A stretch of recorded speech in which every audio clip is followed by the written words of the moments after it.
Can we start? Yeah. Hello and welcome to everyone. Today's guest is Kyle Nelson, riding fresh of his win against Blake Balder. Kyle, congrats on your victory, and congrats on pulling out one of the, let's say, the greatest upsets of the event. Was a great fight, was a really, really amazing slugfest, and to me, and also to majority of my fans, it was one of the candidates for the fight of the night. What do you think about the fight? What was the game plan, and how were you preparing for the upcoming fight? Yeah, I mean, the fight went exactly according to the game plan. I knew, I was going to be longer. I was going to be able to kind of pick him apart on the feet. I know he was going to want to take me down at some point, so we were preparing to stop the takedowns.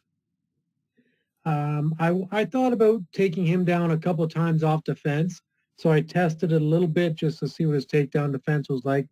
And he was pretty strong, and I was super comfortable with the stand-up. So I decided to just kind of keep it standing and not work too hard for the takedown because obviously, like with the stand-up, it seemed like I was getting the better of him. So yeah, just kind of stuck to the game plan. Didn't get into like a firefight.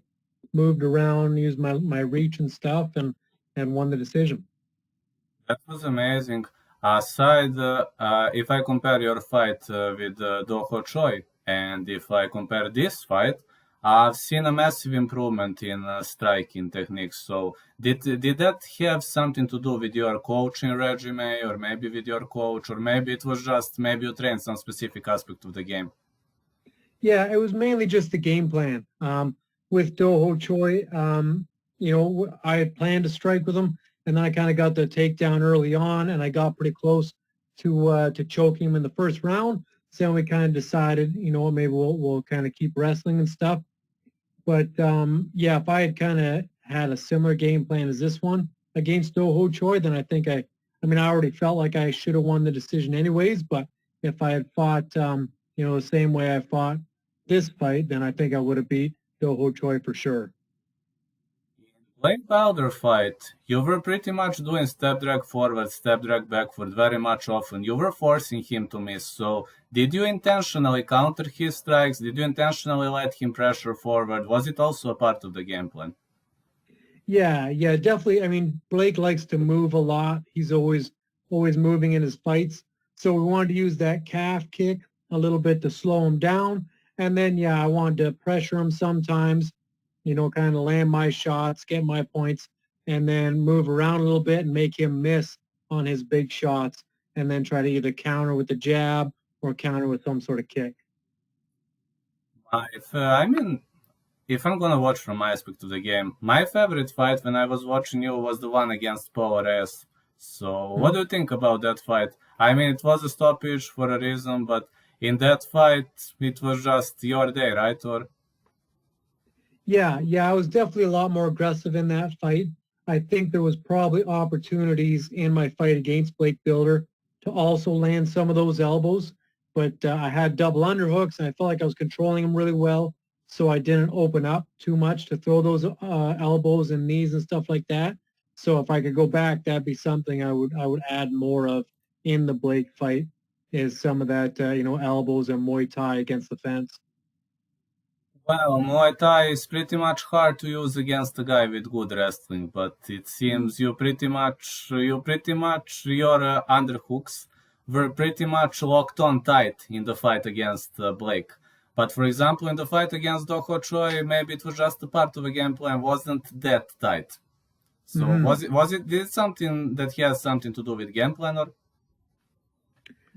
Yeah, a little bit. And again, against Doho Choi, I mean, we knew we wanted to stand with him, and we thought if we got it down to the ground, I'd be better than him. And that's kind of how it went. Just Doho was able to kind of slow me down on the ground a little bit more than we were anticipating. Who was the hardest opponent you met in UFC so far? Skill wise, it'd probably be Diego Ferreira, my first fight. It was hard as well because it was such short notice. So I wasn't really ready for the fight. But as far as skill, I think he was the best, the best with the wrestling and the jiu-jitsu. I think my stand-up was a lot better. and I think my wrestling and jiu-jitsu is better than him now. But definitely when we fought back in 2018, his jiu-jitsu and stuff was a lot better. How hard it is to accept a fight on a short notice for your debut? I know it's like I want to debut in the UFC, that's the best promotion, but like a short notice, you don't have many days. How's the feeling? It's like,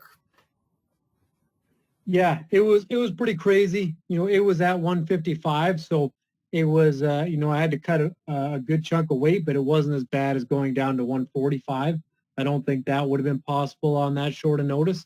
But yeah, I mean, I was just really excited. I hadn't heard of Diego Ferreira before that, so they just said, "Hey, do you want to fight this guy?" And I was like, "Yeah, 100%." And then as soon as I accepted, we had a couple days, so I had to run around and do a bunch of medicals. I had to go down to the States to do some medicals. And then by the time I was kind of done all that running around and stuff, it was time to fight. how would you describe your fighting style in UFC? I mean, like it's changed a lot. When I first started in the UFC, I was definitely a lot more aggressive, looking for the knockout and stuff like that. Now I've calmed down a little bit and definitely a little bit more technical now. So I think moving forward, we're just going to kind of mix those two together. So I'm going to keep all this technique and stuff and then just start upping the power again, so we can start finishing some fights with knockouts. How did you get your nickname? So the monster was just something kind of as I traveled around training with people. It was something like at the end of training, people would be like, "Well, you're a machine or you're a monster," because some of my strength and stuff, especially for my size at competing at 145 pounds. Not a lot of people expect me to be as strong or as powerful as I am. So it's just kind of something people kept kind of bringing up, and then eventually it stuck. Some people say good strength is advantage. Some people say good strength could negatively affect your cardio. What are your thoughts on that, considering you experienced both? Yeah, definitely. Strength is a good asset to have, but you have to condition it and you have to train and know how to use it. So like somebody even like Yoel Romero, who's very strong, he knows he goes hard for a little bit and then he takes a little break and then he goes hard and takes a little break. So if you have a lot of muscle and a lot of strength, you have to know when and how to use it and when to kind of recover and stuff like that. So I think now that I'm getting the hang of it, and I've also increased my cardio and I've increased my conditioning and my weight cuts are going better and I'm eating a lot healthier. All that stuff's adding up to, make my performances even better. So, what is your walking weight normally? So it varies. We're keeping a little bit lower now, so around 170. Before I used to walk around like 185, something like that, and cut down to 145. So now we're staying light around 170. So 170 to 145 is a big cut, but 185 to 145, it was like, it's extremely hard, I think. Yeah. So like 2 weeks, low on rations, like, but how do you recover so quickly? I mean, you looked amazing in the Blake Balder fight. You didn't slow down for a single second. No, yeah. So I mean, like again, just the nutrition. Now I have my fiance in my corner, so she comes and helps with not only the weight cut but our refueling. So as soon as I step off the scale, she's kind of handing me what food to eat and telling me when to eat it, and it's all laid out very specifically so we can get back, to 100%. Every single time I was watching you at the vein, you looked pretty normal. I've never seen you wobbling or like shaking or so it's probably a good weight cut. Like, let's be honest, 20-30% of people shake on the vein. Yeah, yeah, I definitely see some rough weight cuts in the UFC. So I think we have it down to a fine science, and I think we do it the best. What is the hardest fight of your total MMA career? You had tons of fights, but can you pinpoint one fight? One of my hardest was probably I did a title fight, so championship fight at 155 pounds before I got into the UFC. I took it on short notice, but again, because it was 155 pounds, I wasn't too worried about it. But I fought a guy named Adrian Hajabij, and and that fight went the distance. So we went to 5 5-minute rounds, and he ended up winning the decision. But that was definitely one of the trickiest fights.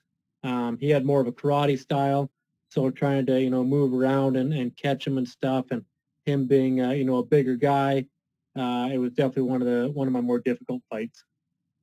Did you have MMA idol while you were not in the UFC? Yeah, definitely George St. Pierre.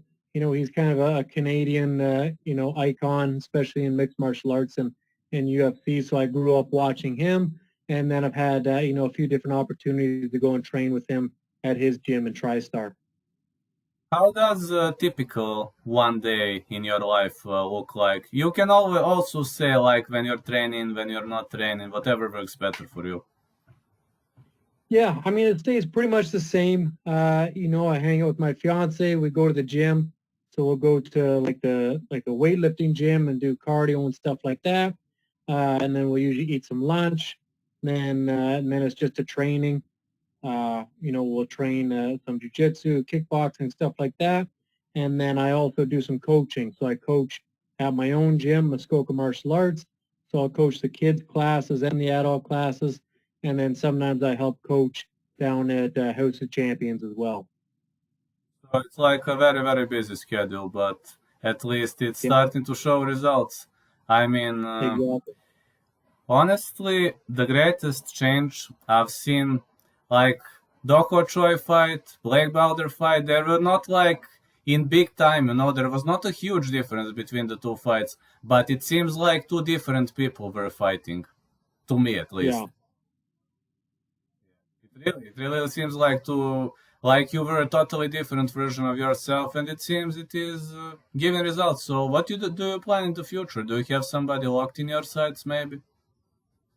No, we don't have anyone, an opponent, but definitely want to fight again soon. I didn't, no bumps or bruises really from the Blake Builder fight, so we want to try and turn around and fight again as soon as possible. So I know the UFC is going to Paris in September, so that'd be a great fight, or even UFC Singapore. I think the end of August would be a good timeline. So hopefully we'll get another fight again soon.